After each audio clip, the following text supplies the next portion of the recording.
Deux visages encore méconnus. Pourtant, dimanche prochain, l'une de ces deux candidates sera élue députée de la première circonscription de la Nièvre. En tête du premier tour, la représentante de La République En Marche. Perrine Goulet, j'ai 39 ans, je suis mariée, j'ai 3 enfants, j'habite à Marzy. Je suis actuellement responsable de projet à la centrale nucléaire de Belleville. Face à elle, la candidate du Front National. Je m'appelle Pauline Vigneron, j'ai 26 ans, je suis prothésiste dentaire. Dans la circonscription, les deux partis ont joué la carte de la société civile. Un pari payant. Pour Perrine Goulet, le symbole d'une dynamique conforme aux attentes des électeurs. C'est un nouveau monde politique qui se met en place. Je pense que les gens ne veulent plus de carrière politique.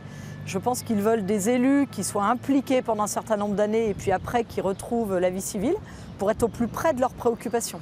Une volonté de changement exprimée dans les urnes. Sénateur et ancien député PS, élu depuis 1997, Gaëtan Gors ne passe pas le premier tour. Un contraste net avec les deux qualifiés. Comme pour la candidate En Marche, ce serait un premier mandat électoral pour Pauline Vigneron. Je pense que les gens ont besoin de renouveau. C'est d'ailleurs pour ça, je pense que M. Gors a été éliminé au premier tour. Les gens veulent quelque chose de neuf. Le second tour sera également un duel 100% féminin, une opposition inédite aux législatives dans le département. C'est donc une députée qui reprendra le siège laissé vacant par Martine Carillon-Couvreur. Je pense que ça peut amener une vision nouvelle, justement, que ce soit deux femmes en duel. On représente la moitié de la société, donc c'est normal qu'on puisse aussi donner notre avis sur les lois.